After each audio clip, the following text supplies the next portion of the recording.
على رسوله الكريم أما بعد أعوذ بالله من الشيطان الرجيم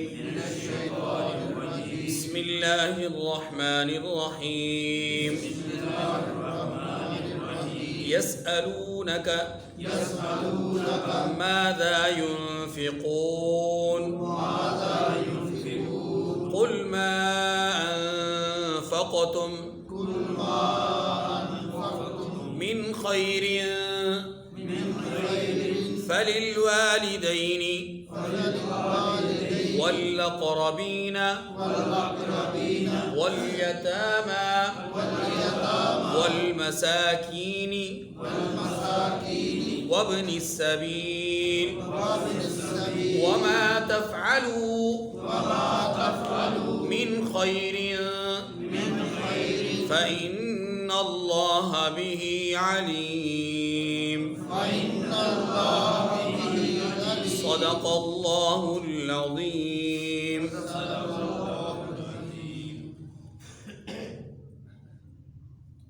سورہ بقرہ کی آیت نمبر 215 کی ہم نے تلاوت کی ہے.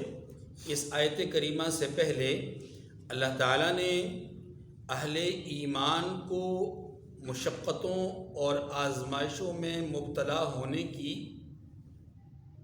ایک خبر دی ہے کہ ایمان اور آزمائش یہ دونوں لازم ملزوم ہیں. آزمائش میں مبتلا کرنا یا امتحان لینا یہ اللہ کی وہ سنت ہے جو سنت ثابتہ ہے. انبیاء علیہ السلام اللہ کے مقربین، اولیاء، صحابہ اکرام سبھی کو اللہ تبارک و تعالی نے مختلف قسم کی آزمائشوں میں امتحانات میں مبتلا فرمایا. اور بہت ساری اقسام، بہت ساری صورتیں جو قرآن پاک سے واضح ہوتی ہیں کہ ان اقسام میں اور ان صورتوں میں اللہ تبارک و تعالی آزماتے ہیں. یہ بات پچھلی آیت کریمہ میں ہمارے سامنے گزر چکی. اب یہ بات سمجھ لیجئے کہ کفار کی طرف سے اہل ایمان کا استہزاء کرنا، جیسا کہ اس سے پچھلی آیت کریمہ میں ہمارے سامنے بات آئی تھی کہ کفار حب جاہ اور حب مال کی وجہ سے اور اپنی دنیا میں محویت یا مگر ہونے کی وجہ سے وہ اہل ایمان کو، کمزور لوگوں کو کوئی حیثیت نہیں دیتے تھے اور ان کا استہزاء اور مذاق اڑاتے تھے. اب ایسی صورت میں جو کمزور مسلمان ہیں ان کی ممکن ہے کہ اس حالت کو دیکھ کر کے اور کفار کے استہزاء کو دیکھ کر کے صاحب حیثیت مسلمان صحابہ اکرام کے دل میں یہ بات آئی ہو کہ ہم ان کمزور مسلمانوں پر اپنا مال خرچ کریں. لیکن کیا خرچ کریں؟ اس حوالے سے اللہ کے رسول سے پوچھ لینا بہتر ہے. تو ممکن ہے کہ انہوں نے آ کر اسی تناظر میں سوال کیا ہو کہ محبوب ہم اپنے مال میں سے کیا خرچ کریں. ٹھیک ہے. یا دوسری صورت یہ بھی ممکن ہے کہ اہل ثروت اور اہل خیر نے جب یہ دیکھا کہ مسلمان مشقتوں میں ہیں، تکلیفوں میں ہیں، آزمائش میں ہیں، تو ان آزمائش سے، تکلیفوں سے، مشقتوں سے ان کو نکالنے کے لیے جو مالی وسائل کی ضرورت ہے اس کے لیے ہم اپنے آپ کو پیش کرتے ہیں. لہٰذا انہوں نے اپنے آپ کو پیش کرنے کے لیے رحمت دو عالم صلی اللہ علیہ وسلم سے درخواست کی ہو کہ یا رسول اللہ ہمیں بتلائیے کہ ہم ان کے اوپر کیا خرچ کریں کہ جس سے ان کی محتاجی، کمزوری یا ان کی بے بسی اور لاچاری ختم ہو جائے. ممکن ہے یہ صورتیں ہو سکتی ہیں. یہ میں اس لیے عرض کر رہا ہوں کہ سوال ہے یہاں پر اس آیت کریمہ میں کہ یسألونک ماذا ينفقون. محبوب آپ سے صحابہ پوچھتے ہیں کہ کیا خرچ کریں. تو یہ جو سوال ہے اس کا کچھ نہ کچھ تو پس منظر ہوگا. تو ممکن ہے یہ صورت ہو، ممکن ہے وہ پہلی صورت ہو. میں نے دو صورتیں آپ کے سامنے عرض کر دی. اب اس آیت کریمہ کو سمجھنے سے پہلے، مزید آگے وضاحت سمجھنے سے پہلے یہ بات سمجھ لیجئے کہ اصلاح کے دو پہلو ہیں. اصلاح کے دو پہلو ہیں. ایک پہلو یہ ہے کہ میں اپنی ذات کی اصلاح کروں، آپ اپنی ذات کی اصلاح کریں، ہر انسان، ہر فرد و بشر اپنی اپنی ذات کی اصلاح کرے، ایک پہلو یہ ہے۔ لیکن یہ مکمل اصلاح نہیں ہے، یہ اصلاح کا ایک پہلو ہے۔ اصلاح کا ایک دوسرا پہلو ہے، اور وہ پہلو کیا ہے کہ پوری دنیا کی اصلاح کرنی، پوری دنیا کی اصلاح کرنی ہے۔ اب ذرا دونوں کی تھوڑی سی وضاحت سمجھیے گا۔ جو پہلی قسم ہے، پہلا پہلو ہے، یعنی اپنی ذات کی اصلاح کرنا، یہ کیوں ضروری ہے؟ اس لیے کہ انسان اگر اپنی ذات کی اصلاح نہیں کرتا تو یاد رکھیے کہ اخروی طور پر آخرت میں فوز اور فلاح، کامیابی کا تصور رکھنا محال ہے، عبث ہے، بیکار ہے۔ یعنی اپنی ذات کی اصلاح کے بغیر انسان یہ سمجھے کہ میں آخرت میں کامیاب ہو جاؤں گا تو یہ ممکن نہیں۔ آخرت میں کامیابی کے لیے قو انفسکم، اپنی ذات کو، اپنے آپ کو جہنم کی آگ سے بچاؤ، یہ پہلا پہلو ہے۔ یہ پہلا پہلو ہے کہ انسان اپنی ذات کی اصلاح کرے۔ تو اصلاح نفس اس لیے ضروری ہے کہ اس کے بغیر کامیابی نہیں ہے، اخروی کامیابی اس کے بغیر ممکن ہی نہیں ہے۔ اچھا، اصلاح نفس کے بعد اصلاح عالم کیوں ضروری ہے جی؟ اصلاح کا دوسرا پہلو کیوں ضروری ہے؟ اس کی وجہ یہ ہے کہ یاد رکھیے اصلاح نفس کے لیے یہ بھی ضروری ہے کہ جو ماحول ہے، جو انسان کے ارد گرد کا جو ماحول ہے، وہ ماحول اس کی اصلاح کے لیے کارآمد ہوگا تو اصلاح نفس ہو سکے گی۔ اگر ماحول کارآمد نہ ہو، اصلاح نفس ہونا بھی مشکل ہے۔ اس لیے ماحول کو کارآمد بنانے کے لیے پھر ضروری ہے کہ خاردار جھاڑیاں، کانٹے، نقصان دہ چیزیں، ان کو ہٹانا پڑے گا۔ اور یہ جو کانٹے ہیں، یہ جو خاردار چیزیں ہیں، یہ جو جگہ جگہ بکھری ہوئی منتشر قسم کی نقصان دہ چیزیں ہیں، اس کو ہم فتنے اور فساد کہتے ہیں۔ اس کو ہم کیا کہتے ہیں؟ فتنے اور فساد۔ اب فتنے اور فساد کا خاتمہ ضروری ہے، فتنے اور فساد کا خاتمہ ضروری ہے۔ تو فتنے فساد کا خاتمہ کیسے ہوگا؟ بھائی اپنی ذات کے لیے فکر کرتے رہنا، نماز میں مغن رہنا، اللہ اللہ کرتے رہنا، تسبیحات پڑھتے رہنا، اس سے فساد کا تو خاتمہ نہیں ہوگا، فتنوں کا تو خاتمہ نہیں ہوگا۔ وہ کانٹے، وہ جھاڑیاں، وہ خاردار چیزیں، ہاں جی، وہ جو تکلیف دہ چیزیں ہیں، وہ تو نہیں راستے سے ہٹیں گی، وہ تو اپنی جگہ پر رہیں گی۔ ان کو ہٹانا بھی ضروری ہے، ان کو ہٹانا بھی، اسی کا نام اصلاح عالم ہے۔ اصلاح عالم اس لیے ضروری ہے، خلاصہ یہ نکلا کہ اصلاح عالم اس لیے ضروری ہے کہ پوری دنیا سے فتنوں اور فساد فی الارض کو مٹانا اور ختم کرنا ضروری ہے۔ فساد فی الارض کو مٹانا اور ختم کرنا، اسی کے لیے اصلاح عالم ہے، اسی کے لیے اصلاح عالم ہے کہ پوری دنیا کی اصلاح ہو۔ اب پوری دنیا کی اصلاح کیسے ممکن ہوگی؟ اس کے لیے بہت ساری صورتیں ہیں۔ مثلا ایک صورت یہ ہے کہ جس کو قرآن پاک نے کہا کہ وَلْتَكُمْ مِنْكُمْ أُمَّةٌ يَدْعُونَ إِلَى الْخَيْرِ وَيَأْمُرُونَ بِالْمَعْرُوفِ وَيَنْهَوْنَ عَنِ الْمُنْكَرِ، چاہیے کہ تم میں سے ایک قوم ایسی ہو، ایک جماعت ایسی ہو، ایک طبقہ ایسا ہو کہ جو لوگوں کو خیر کی طرف بلائے، امر بالمعروف کرے اور نہی عن المنکر کرے، ٹھیک ہے، بھلائی کے کاموں کی ترغیب دے اور برائی کے کاموں سے روکے۔ کنتم خیر امۃ اخرجت للناس تأمرون بالمعروف وتنہون عن المنکر۔ تو گویا ایک پہلو، ایک صورت اصلاح عالم کی یہ ہے کہ تبلیغ دین کا جذبہ انسان کے اندر بیدار ہو جائے۔ بلغوا عنی ولو آیا، اس جذبے کو اپنے دل میں بٹھا دے۔ اصلاح عالم کی ایک صورت یہ ہے کہ ہر بندہ اپنے آپ کو داعی سمجھے، ہر بندہ اپنے آپ کو مبلغ اسلام سمجھے، ہر بندہ اپنے آپ کو قرآن پاک اور دین کی اشاعت کا ذمہ دار سمجھے۔ یہ اصلاح عالم کی پہلی صورت ہے۔ اصلاح عالم کی دوسری صورت تعلیم دین یا تعلیم۔ فلولا نفر من كل فرقة منهم طائفة ليتفقهوا في الدين.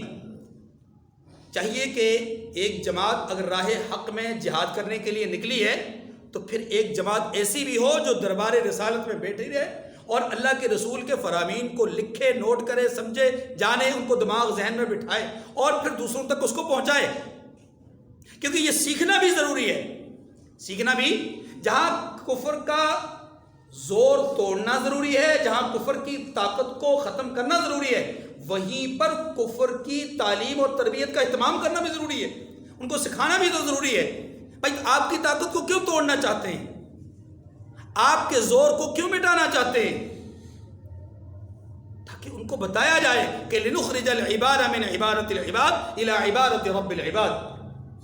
ہمیں اللہ نے اس لیے پیدا کیا ہے کہ ہم بندوں کی بندگی سے نکال کر خالق کی بندگی میں لے آئے.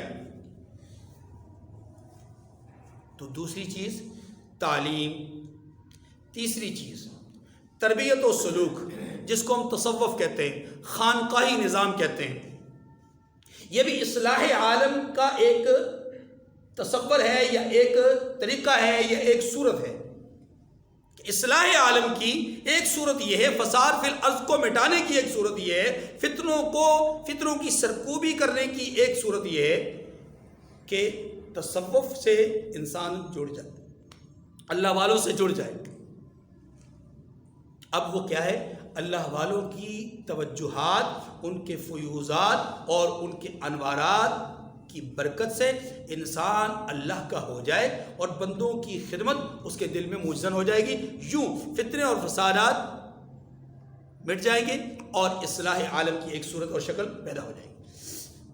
اصلاح عالم کی چوتھی شکل یا چوتھی صورت جو معروف ترین ہے وہ ہے جہاد فی سبیل اللہ.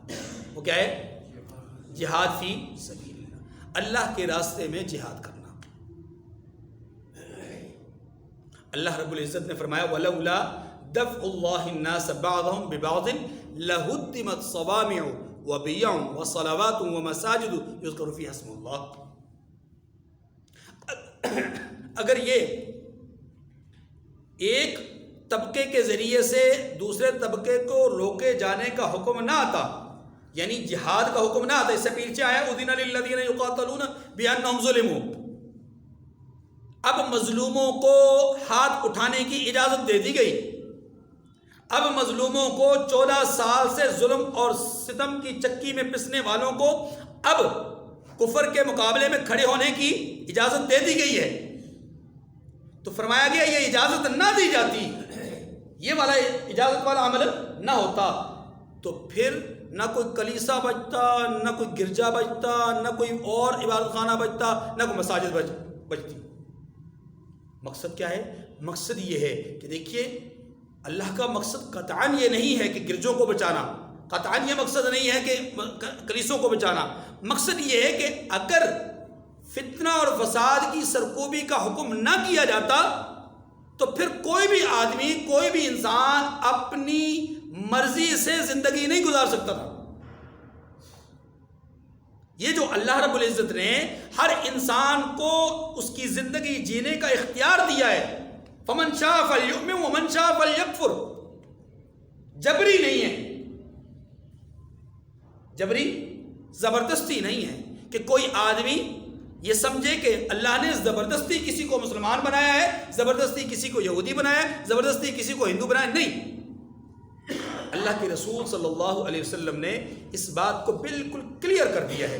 کل مولود یولد علی الفطرۃ فابواہ یحودانہ او ینصرانہ او یمجسانہ او کما قال علیہ الصلوۃ والسلام، کہ ہر پیدا ہونے والا بچہ فطرت دین پر پیدا ہوتا ہے. فطرت کیا مطلب؟ کہ دین کو قبول کرنے کی صلاحیت ہر پیدا ہونے والے بچے میں ہوتی ہے. اب کیا ہے؟ اس کا ماحول، اس کا معاشرہ، اس کی سوسائٹی اسے یا تو ہندو بنا دیتے ہیں یا یہودی بناتے ہیں یا عیسائی بناتے ہیں یا قادیانی بنا دیتے ہیں یا رافضی بنا دیتے ہیں یا کوئی اور یا مسلمان بنا دیتے ہیں. اب یہ جو معاشرہ اور سوسائٹی ہے نا، یہ کردار ادا کرتے ہیں اس بچے کی تربیت، تعلیم اور اس کی زندگی کے ایک اپنا نشیب و فراز کے حوالے سے. انسان بروں کے ساتھ بیٹھتے بیٹھتے برا ہو جاتا ہے، اچھوں کے ساتھ بیٹھتے بیٹھتے اچھا ہو جاتا ہے۔ اگر وہ ہیروئنچیوں کے ساتھ بیٹھے گا تو وہی کام کرے گا، اگر وہ تاش کھیلنے والوں کے ساتھ بیٹھا رہے گا تو تاش ہی کھیلے گا، اگر وہ جوئے والوں کے ساتھ بیٹھے گا تو آج نہیں تو سال کے بعد اس کو جوا کھیلنے کی عادت پڑ ہی جائے گی۔ لیکن اللہ والوں کے پاس بیٹھے گا تو آج نہیں تو کل اس کا دل ضربے لگائے گا کہ اللہ اللہ اللہ کی صدائے اس کے دل اب سے آواز نکلے گی، اور پھر اس کے دل کو اطمینان اللہ کے ذکر سے ہوگا۔ الا بذکر اللہ تطمئن القلوب، اللہ رب العزت نے فرمایا ہے۔ اس لیے یہ بات ذہن نشین فرما لیجئے، اصلاح عالم بھی اتنی ہی ضروری ہے جتنی اصلاح نفس کی ضرورت ہے۔ اصلاح نفس کی جتنی ضرورت ہے اتنی ہی اصلاح عالم کی بھی ضرورت۔ کوئی آدمی یہ نہ سمجھے کہ جناب میں نے صرف اپنی فکر کرنی ہے، کسی اور کی فکر کرنا میری ذمہ داری نہیں۔ رحمت کائنات صلی اللہ علیہ وسلم نے مجھے آپ کو ہر ایک انسان کو ذمہ دار ٹھہرایا، فرمایا الا کلکم راعٍ وکلکم مسئول عن رعیتہ، آگاہ رہو اس بات سے کہ تم میں سے ہر ایک ذمہ دار ہے، نگہبان ہے، کس چیز کا؟ اپنے ماتحتوں کا، جو اس کے ماتحت ہے، اولاد ہے، بیوی ہے، اس کے زیر کفالت لوگ ہوں یا زیر ادارت کام کرنے والے ہوں، اداروں وغیرہ میں کام کرنے والے ہوں، اس کی فیکٹری میں، اس کے ادارے میں، اس کی کمپنی میں کام کرنے والے ہوں، سب کی پوچھ اس سربراہ سے ہوگی۔ چھوٹے بھائیوں کے لیے بڑا بھائی سربراہ ہے، مسجد کے نمازیوں کے لیے امام رائی ہے، بات سمجھنے کی نہیں؟ یہ سارے کے ساری ذمہ داریاں اللہ کے رسول صلی اللہ علیہ وسلم نے ہر ایک کو ذمہ دار ٹھہرایا ہے۔ اگر اس پہلو پر ہم غور کریں تو ہمیں پتہ چلتا ہے کہ اصلاح عالم کے لیے ہر ایک کو فکر مند ہونا ضروری ہے۔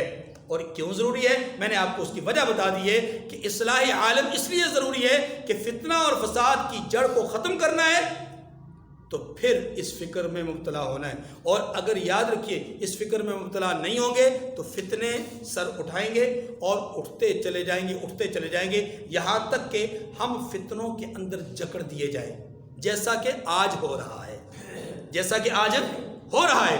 اب جب کہ آپ نے یہ سمجھ لیا کہ اصلاح نفس بھی ضروری ہے، اصلاح عالم بھی ضروری ہے، تو اصلاح کے دونوں پہلو ضروری ہیں، تو یاد رکھیے کہ اصلاح عالم کے لیے، اصلاح عالم کے لیے جو میں نے 4 صورتیں آپ کو بیان کی، نمبر 1 تبلیغ دین، نمبر 2 تعلیم، نمبر 3 تربیت و سلوک، نمبر 4 جہاد، یہ 4 جو صورتیں میں نے آپ کے سامنے رکھی ہیں، ان چاروں صورتوں میں اگر ہم غور کریں تو جہاں انسان کی دوسری صلاحیتوں کا استعمال ہوتا ہے، اس کے علم کا، اس کے فن کا، اس کی قوت کا، اس کے زور کا، اس کی شہرت کا، ہر چیز کا، ہاں جی، اس قوت گویائی کا، قوت علم کا، جس ہر شعبے میں اس کی صلاحیتوں کا استعمال ہوتا ہے، بعین ہی ان صلاحیتوں کے ساتھ ساتھ ایک چیز اور بھی ہے اور اسے نہیں بھولنا چاہیے، جو ان سب کے لیے ایک اہم ترین چیز ہے، اور اسے کہتے ہیں انفاق فی سبیل اللہ، اللہ کی راہ میں خرچ کرنا، راہ خدا میں خرچ کرنا، خرچ کرنا بھی ایک اہم ترین پہلو ہے۔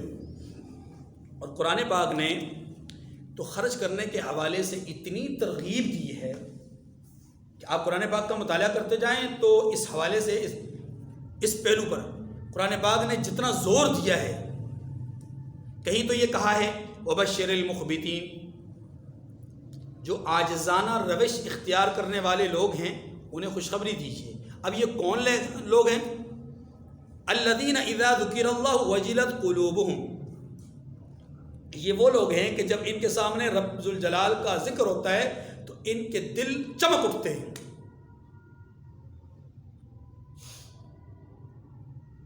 اور پھر فرمایا کہ وجلت قلوبہم، کہ ان کے دل چمک اٹھتے ہیں، اور پھر آگے یہ فرمایا کہ یہی وہ لوگ ہیں کہ جن کو اللہ رب العزت نے یہ صلاحیت دے رکھی ہے کہ یہ راہ خدا میں خرچ بھی کرتے ہیں۔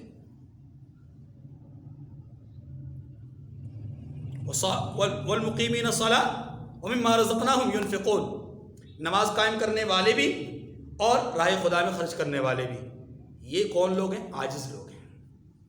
سارعوا الی مغفرۃ من ربکم وجنہ، اپنے رب کی طرف سے بخشش اور مغفرت کے لیے دوڑو، اور جنت کو حاصل کرنے کے لیے ایک دوسرے سے مسابقہ اختیار کرو.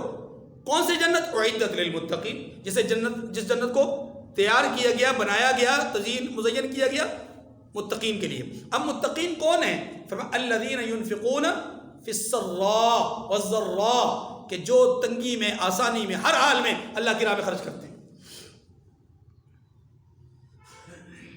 ہدی للمتقین، قرآن ہدایت ہے کس کے لیے؟ مما رزقناہم ينفقون. جہاں دیگر صفات بیان فرمائی کہ ایمان بالغیب رکھنے والے، نماز قائم کرنے والے، زکوٰۃ ادا کرنے والے، تو وہاں پر یہ بھی فرمایا کہ زکوٰۃ ادا کرنے والے اور راہ خدا میں خرچ کرنے والے. یہاں تک قرآن پاک نے کہا ہے کہ وَأَنفِقُوا فِي سَبِيلِ اللَّهِ وَلَا تُلْقُوا بِأَيْدِيكُمْ إِلَى التَّهْلُكَةِ. آیت کریمہ ہم پڑھ چکے ہیں. راہ خدا میں خرچ کرو، اپنے آپ کو ہلاکت میں مت ڈالو. کیا مطلب؟ کہ راہ خدا میں خرچ نہ کرنا ہلاکت ہے. اور ایک مقام پر سورہ منافقون میں تو قرآن پاک نے یوں کہا ہے وَأَنفِقُوا فِي سَبِيلِ اللَّهِ وَأَنفِقُوا مِمَّا رَزَقْنَاكُمْ وَأَنفِقُوا مِمَّا رَزَقْنَاكُمْ مِن قَبْلِ أَن يَأْتِيَ أَحَدَكُمُ الْمَوْتُ. راہ خدا میں خرچ کرو، جو تمہیں اللہ نے رزق دیا اس میں سے خرچ کرو، اس سے پہلے کہ تم میں سے کسی کو موت آ جائے. اب جب موت کا وقت آئے گا، نزع کی کیفیت آئے گی، فیقول، پھر وہ کہے گا لولا اخرتنی الی اجل قریب، پروردگار تھوڑی سی مہلت دے دیجیے. لیکن تب مہلت نہیں دی جائے گی. تو اس لیے قل لعبادی الذین آمنوا یقیموا الصلاة وینفقوا مما رزقناہم سرا وعلانیۃ من قبل ان یأتی یوم لا بیع فیہ ولا خلال. میرے بندوں سے کہہ دیجئے اللہ کی راہ میں تنگی اور آسانی ہر حال میں خرچ کرتے رہیں، اس سے پہلے کہ وہ دن آ جائے کہ جس دن نہ کوئی خرید و فروخت ہوگی اور نہ ہی کوئی سفارش چلے گی، نہ کوئی دوست کام آئے گا. مثل الذین ينفقون فی سبیل اللہ کمثل حبۃ انبتت سبع سنابل اور فی کل سنبلۃ مئۃ حبۃ. راہ خدا میں خرچ کرنے والوں کی مثال فرمایا خوشہ گندم کی طرح ہے کہ ایک دانہ ڈالو تو سبع سنابل، سات اس سے خوشے نکلتے ہیں، اور ایک خوشے میں بسا اوقات 600 دانے ہوتے ہیں. بات میں آ رہی؟ اب اس کا مشاہدہ جا کر کے اس زمین میں کیجئے جہاں پر گندم بیجی گئی ہے، جہاں پر فصل کاشت کی گئی ہے گندم کی. وہاں پر آپ دیکھیے کہ ایک جو کومپل ہے وہ جب اٹھتی ہے، ایک دانے سے جو ٹہنی یا کومپل اٹھتی ہے، اس کے اوپر ایک نہیں، دو نہیں، 7 خوشے ہوتے ہیں، اور ہر خوشے میں کم و بیش اتنے دانے ہوتے ہیں. ایک بات سمجھائی گئی ہے، کیا ہے کہ ایک کے بدلے میں 700 دیتے ہیں اللہ. ایک کے بدلے میں فرمایا راہ خدا میں خرچ کرنے والا، ایک روپیہ خرچ کرنے والا، اسے اللہ اس کے اخلاص کی برکت سے 700 گنا بڑھا کر کے دیتے ہیں. یہ کم از کم تعداد ہے، یہ زیادہ کی کوئی حد نہیں ہے، وہ اس کی مرضی ہے. واللہ یضاعف لمن یشاء، اللہ نے خود فرما دیا ہے. پھر اللہ جس کو چاہے جتنا مرضی بڑھا دیں، جس کے لیے جتنا مرضی اجر کو بڑھا دیں، اس کے لیے کوئی حد اور لمٹ نہیں. تو راہ خدا میں خرچ کرنے کا قرآن پاک نے بار بار ذکر کیا ہے، اور قرآن پاک نے تو یہاں تک بھی کہا ہے کہ وَلَا تَجْعَلْ يَدَكَ مَغْلُولَةً إِلَىٰ عُنُقِكَ. اس آیت کریمہ کو میں ذرا جسے کہتے ہیں نا کہ اشارات کے ساتھ سمجھانا چاہتا ہوں. قرآن پاک نے کہا ہے کہ تم اپنے آپ کو یوں، اپنے ہاتھوں کو اپنی گردن کے پیچھے یوں رکھ کر نہ بیٹھو. کیا مطلب یہ ہے کہ اپنے ہاتھوں کو بخیلی کی وجہ سے پیچھے مت چھپاؤ، ہاتھوں کو نکالو اور اپنے ہاتھوں کے ذریعے سے خرچ کرو. الید العلیٰ خیر من ید السفلیٰ، دینے والا ہاتھ لینے والے ہاتھ سے بہتر ہے. ایک طرف تو یہ حال ہے کہ قرآن پاک نے اتنا خرچ کیا، بہت ساری آیات ہیں قرآن پاک نے اس حوالے سے ذخیرہ حدیث بھرا پڑا ہے. اس وقت صرف میرا مدعا یہ بات بیان کرنا ہے کہ راہ خدا میں خرچ کرنے کا حکم کیوں اتنا ضروری ہے. اس لیے کہ اصلاح عالم ضروری ہے. اور اصلاح عالم کا ایک بہترین اور اہم ترین معاملہ وہ کیا ہے کہ اللہ کی راہ میں خرچ کرنا. خرچ کریں گے تو تبلیغ دین ہوگا, خرچ کریں گے تو تعلیم کا سلسلہ چلے گا, خرچ کریں گے تو تصوف اور سلوک کا سلسلہ چلے گا, خرچ کریں گے تو جہاد ہوگا. خرچ نہ کریں تو اعدوا لهم ما استطعتم من قوہ میں کیسے عمل ہوگا؟ خرچ نہیں کریں گے تو گھوڑے کیسے تیار ہوں گے؟ خرچ نہیں کریں گے ٹینک اور بارود کیسے تیار ہوگا؟ خرچ نہیں کریں گے تو تیر اور تلوار کیسے تیار ہوں گے؟ خرچ نہیں کریں گے تو بچوں کی تربیت کیسے کی جا سکے گی؟ خرچ نہیں کریں گے تو مال یعنی بچوں کو تعلیم کیسے دی جا سکے گی؟ بڑوں کی تربیت اور بڑوں کے لیے سلوک کا معاملہ کیسے کیا جا سکے؟ خانقاہیں کیسے آباد ہوں گی؟ مدارس کیسے چلیں گے؟ مساجد کیسے چلیں گی؟ فلاحی ادارے کیسے چلیں گے؟ یتیموں کے, مساکین کے, محتاجوں کے ادارے کیسے چلیں گے؟ اصلاح عالم کے لیے یہ چیزیں ضروری ہیں. اصلاح عالم کے لیے یہ چیزیں, جب یہ چیزیں ضروری ہیں تو ان کو آباد کرنا اور ان کو جاری رکھنا بھی ضروری ہے. اور جاری رکھنے کے لیے جہاں انسان کی قوت علمیہ اور اس کی صلاحیت کی ضرورت ہے, جہاں پر قوت عملیہ عمل کی صلاحیت کی ضرورت ہے, جہاں پر انسان کی فنی صلاحیتوں کی ضرورت ہے, جہاں پر انسان کی طاقت کی ضرورت ہے, جہاں پر انسان کے وقت کی ضرورت ہے, وہیں پر مال کی بھی ضرورت ہے. وہیں پر دیکھیے نا, غزوہ تبوک ہے, رسول اللہ صلی اللہ علیہ وسلم مدینہ منورہ سے تقریباً 1200-1300 میل کے فاصلے پر جا رہے ہیں, جو موجودہ زمانے کے اعتبار سے تقریباً 2000 کلومیٹر کے فاصلے پر ہے. اب اتنے دور جانا چاہ رہے ہیں, آپ نے کیا اعلان فرمایا کہ راہ خدا میں خرچ کرنے کے لیے اپنا مال خرچ کرو, راہ خدا میں جہاد کرنے کے لیے اپنا مال. اب جہاد کرنے کے لیے نکل رہے ہیں تو چاہیے تو یہ تھا کہ صرف جہاد کے لیے تیار کرتے اور کہتے کہ جی ہر ایک آدمی تیار ہو جائے. نہیں, ہر ایک نے اپنی تیاری بھی کرنی ہے اور بیت المال کے لیے بھی مال جمع کرنا ہے, تاکہ وہ لوگ کہ جن کے پاس سامان نہیں ہے, جن کے پاس جہاد کرنے کے لیے وسائل نہیں ہیں, انہیں وسائل مہیا کیے جا سکیں. اسلام نے جہاں انفرادیت پر زور دیا وہاں پر اجتماعیت پر بہت زیادہ زور دیا ہے.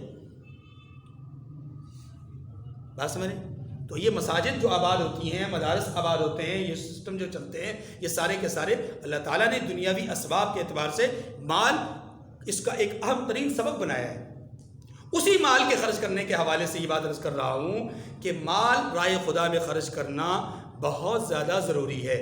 اور اسلام کی تربیت اور اسلام کی تعلیم یہ ہے کہ اہل ثروت, اہل خیر حضرات امور خیریہ میں, امور دینیہ میں, امور شرعیہ میں, ان امور میں جن میں خرچ کرنے کا رب ذوالجلال نے حکم دیا ہے ان امور میں خرچ کریں. بیمار ہے, دوائی نہیں لا سکتا, اس کی دوائی کا انتظام کریں. غریب ہے, اس اپنی بیٹی کی شادی نہیں کروا سکتا, اس کی شادی کے اہتمام اور انتظام میں کوشش کریں.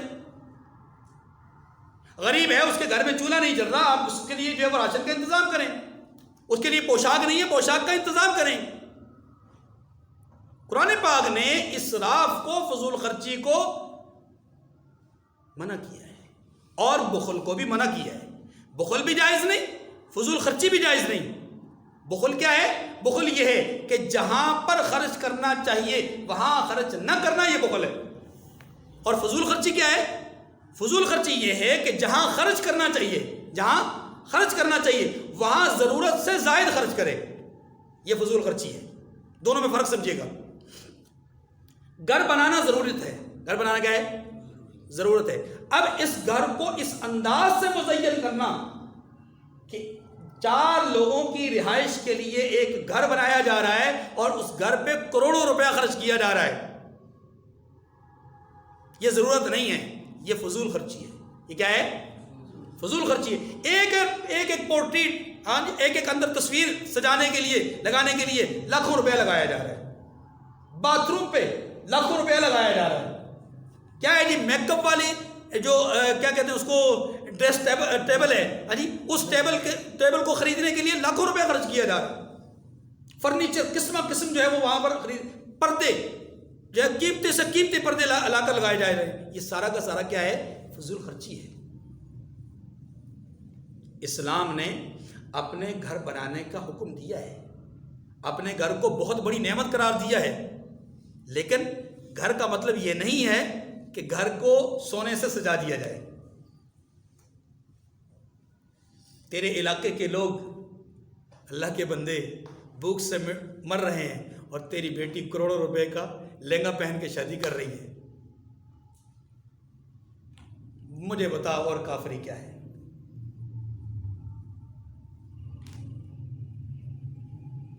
اصحاب پیغمبر کا حال یہ تھا کہ رحمت دو عالم صلی اللہ علیہ وسلم کے پاس ایک شخص حاضر ہوا کہ یا رسول اللہ میری فلاں ضرورت ہے، پورا فرما دیجئے۔ اللہ کے رسول کے پاس لوگ آیا کرتے تھے۔ اب اللہ کے رسول کا مزاج یہ تھا کہ اگر اپنے پاس کچھ ہوتا تو دے دیتے، اگر اپنے پاس نہ ہوتا تو بعض اوقات وہ ضرورت اگر ایسی ہوتی کہ 2-4 دن کے وقفے پر پوری کرنے پر بھی اس کی ضرورت پوری کرنے کے حوالے سے اگر 2-4 دن کا وقفہ لیا جاتا تو تب بھی کوئی حرج نہیں تھا۔ آپ علیہ السلام 2-4 دن کے وقفے سے بلا لیا کرتے تھے کہ 2 دن بعد آ جانا، 3 دن بعد آ جانا، 4 دن بعد آ جانا۔ بعض اوقات یہ صورت ہوتی تھی کہ آپ علیہ السلام سمجھتے تھے کہ اب اس کی یہ ضرورت فوری ہے اور میرے پاس بھی کچھ نہیں ہے، تو حضرت بلال رضی اللہ عنہ سے فرما دیتے کہ بلال جاؤ جا کر کے کہیں سے قرض لے آؤ تاکہ اس کی ضرورت کو پورا کیا جا سکے۔ یہ تیسری صورت ہوتی تھی۔ اور چوتھی صورت یہ ہوتی تھی کہ اللہ کے رسول صلی اللہ علیہ وسلم اس شخص کو، آنے والے آدمی کو کسی صحابی کی طرف بھیج دیتے تھے۔ ایسا ہی ہوا، وہ آدمی آیا، اس نے آ کر کے عرض کی کہ یا رسول اللہ میری فلاں حاجت ہے، ضرورت ہے، اس کے لیے میں آپ کے پاس آیا ہوں۔ رحمت دو عالم صلی اللہ علیہ وسلم نے اسے فرمایا کہ جاؤ جا کر کے عثمان ابن عفان سے جا کر اپنی ضرورت کو بیان کرو۔ یہ شخص گئے اور حضرت عثمان رضی اللہ عنہ کے دروازے پر پہنچے۔ اندر سے حضرت عثمان رضی اللہ عنہ کے گھر سے ڈانٹنے کی آواز آ رہی تھی کسی خاتون کو، اور ایسے لگ رہا تھا جیسے اپنی بیوی کو ڈانٹ رہے ہیں۔ ڈانٹ اس بات پہ رہے تھے کہ آپ نے چراغ میں